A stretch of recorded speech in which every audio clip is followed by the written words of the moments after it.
ఈనాడు Telangana ఎడిషన్లో first article ఇది. నిజంగా చాలా నిజంగా రైళ్ల జైళ్ళ ఎక్స్ప్రెస్ రైళ్లలో జనరల్ బోగీల సంఖ్య తగ్గింపు, అన్ని ప్రధాన రైళ్లలో 2 కోచ్లకే పరిమితం, కాలు కదపలేని టాయిలెట్కు వెళ్ళలేని పరిస్థితుల్లో ప్రయాణికులు ప్రత్యక్ష నరకం. దక్షిణ మధ్య రైల్వేలో ఏసీ స్లీపర్ కోచ్ల్లో ప్రయాణించేవారు 27% కాగా జనరల్ బోగీల్లో ప్రయాణించే సంఖ్య ఏకంగా 73% ఉంటుంది. అయినా వీరికి కేటాయిస్తున్న కోచ్లు ప్యాసింజర్ రైలు 25%, సూపర్ ఫాస్ట్ ఎక్స్ప్రెస్లో 10% కంటే తక్కువగా ఉంటున్నాయి. ఎక్కువ రైళ్లలో ప్రస్తుతం 2 జనరల్ బోగీలు. ఇక దక్షిణ మధ్య రైల్వేస్ గురించి ఒక చిన్న ఇది రాశారు వీళ్ళు. ఎక్స్ప్రెస్ ప్యాసింజర్ రైళ్లలో అన్ని రకాల బోగీల సంఖ్య 4136. ఇందులో రిజర్వ్ ప్రయాణాల బోగీ సంఖ్య 3110, అంటే దాదాపు 70%.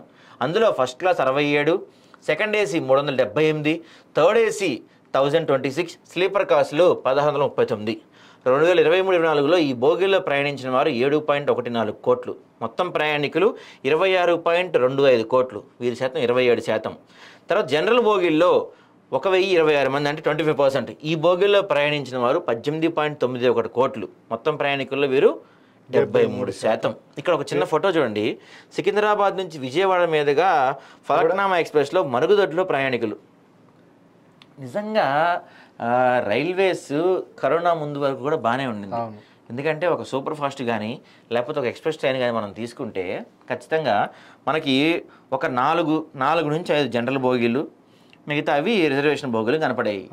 ఇవాళ రేపు పరిస్థితి చూస్తే మనకి 2, అది కూడా ఫస్ట్లో ఒకటి ఉంటుంది, ఒకటి ఉంటుంది. అంటే ప్రతి ప్రయాణికుడు ఖచ్చితంగా రిజర్వేషన్ చేసుకుని చూడండి 7.14 కోట్లేమో రిజర్వేషన్ చేసుకునేవాళ్ళు, జనరల్ గా ప్రయాణం చేసేవాళ్ళు 18.91 కోట్లు అంట. అంటే అసలు జనరల్ బోగీలు పెంచాల్సింది పోయి వీళ్ళు 2 తగ్గిస్తారంట. ఎక్స్ప్రెస్ జనరల్ బోగీలో బాగా తగ్గించే 2, ఇంకా 2 కన్నా తగ్గిస్తే ఇంకా మరి ట్రైన్లు ఎక్కడం దేనికి. ఇప్పటికీ ఖచ్చితంగా మన దేశంలో, మన రాష్ట్రాల్లోనే కాదు మన దేశంలో పేదవారు కానీ మిడిల్ క్లాస్ వాళ్ళు కానీ కొంచెం రైల్వే మీద ఆధారపడి ఉంటారు. వాళ్ళు ఎక్కడికి వెళ్ళినా రైల్వే ప్రయాణాలే ఇంట్రెస్ట్ చూపిస్తారు. మీరు మీ బిజినెస్ పెంచుకోవడానికో లేకపోతే రైల్వే ఇన్కమ్ పెంచుకోవడానికో అసలు కరోనా తర్వాత చాలా రైలు చాలా రైలు తగ్గించి ఏం చేశారు, ఎక్స్ప్రెస్ లో సూపర్ ఫాస్ట్ చేశారు, ప్యాసింజర్ ఎక్స్ప్రెస్ చేశారు. కానీ అవి వెళ్ళేది అవే వెళ్తాయి, అన్ని స్టేషన్స్ లో అవుతాయి, అదే స్పీడ్ వెళ్తాయి, అన్ని స్టేషన్ లో అవుతాయి. కానీ మీరు రేట్లు పెంచేశారు.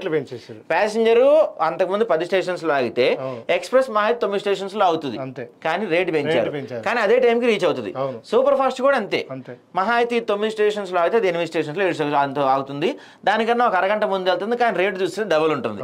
సరే తొందరగా వెళ్ళాలి, ముందెళ్ళాలి అని చెప్పి డబుల్ రేట్ పెట్టుకున్నా సరే ఇట్లా ఎక్కాలి.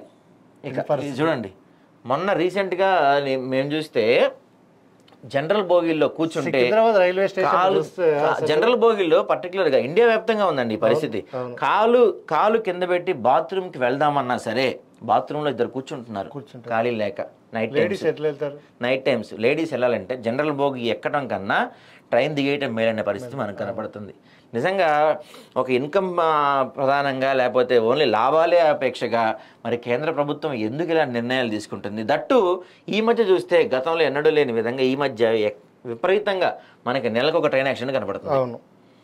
మనకు నెలకు ట్రైన్ యాక్సిడెంట్ కనపడుతుంది. కవచ్ అని చెప్పి ఒక వ్యవస్థ తీసుకొచ్చారు, కొన్ని 100 కోట్లు ఖర్చు పెట్టారు. మరి ఆ కవచ్ ఏం చేస్తుందో తెలియదు, సిగ్నలింగ్ వ్యవస్థలు ఎన్ని లోపాలు ఎందుకు ఉన్నాయో తెలియదు.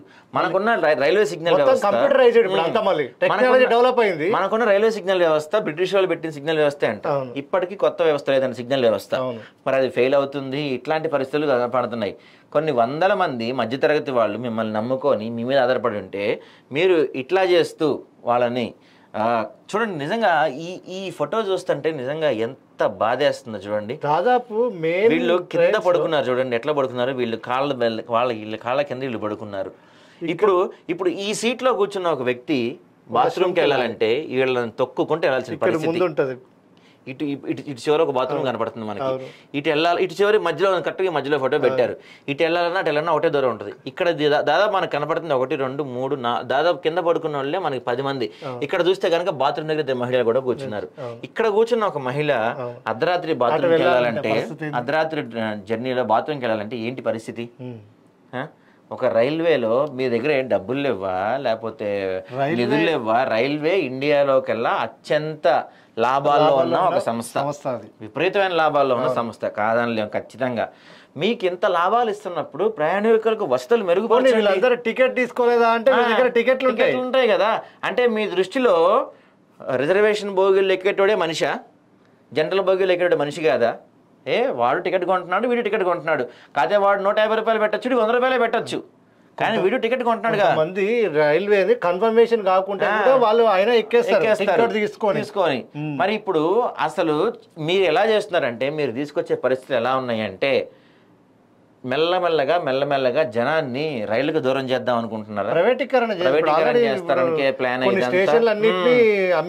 అమ్మేశారు, ప్రైవేట్ వాళ్ళకి అప్పచెప్పారు. ఇంత మరి సరే, మీరు ఇప్పుడు రేట్లు పెంచారు కరోనా తర్వాత, సూపర్ ఫాస్ట్లు చేశారు, స్పెషల్ ట్రైన్లు చేశారు. స్పెషల్ ట్రైన్లు విపరీతంగా చేసి పడేశారు, మరి ఎందుకు స్పెషల్ తెలియదు.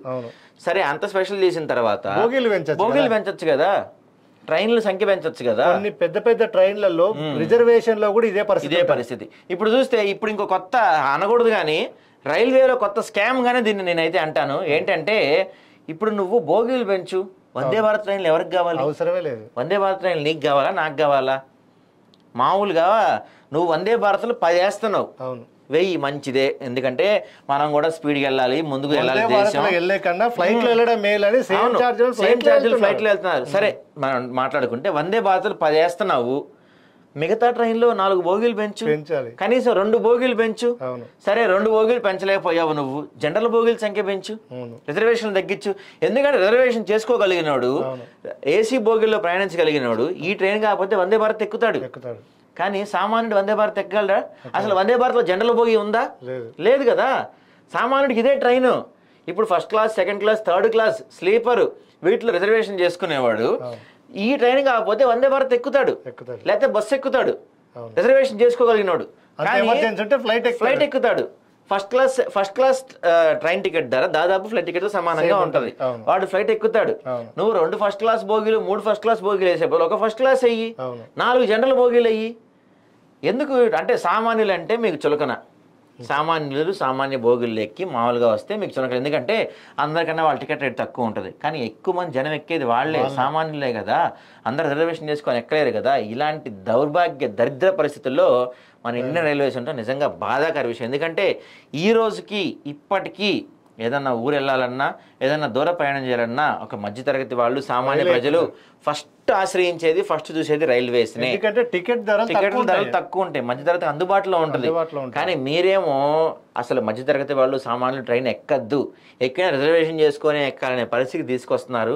రిజర్వేషన్ చేసుకోవాలన్నా వారం రోజుల దాకా దొరకదు. సరే, అది ఇంకొక టాపిక్. కానీ ఇప్పుడు ఈ జనరల్ బోగీలు సపోజ్ ఇక్కడ మనం హైదరాబాద్ నుంచి ఒక విజయవాడ, గుంటూరు వెళ్ళాలనుకోండి, జనరల్ బోగీల్లో టికెట్ ధర మనకి 85 రూపాయల నుంచి 80 రూపాయల దాకా ఉంటుంది, రిజర్వేషన్ ధర 150 దాకా ఉంటుంది. ఈ సామాన్యులు 80 రూపాయల వరకే పెట్టగలుగుతారు వాళ్ళు, 150 పెట్టలేరు వాళ్ళు, ఎందుకంటే డబుల్ రేట్ వాళ్ళకి. అలాంటి వాళ్ళ కోసం మీరు బోగీలు పెంచాల్సింది పోయి ఉన్న బోగీలు తగ్గించుకుంటా చేయటం మాత్రం నిజంగా దారుణం.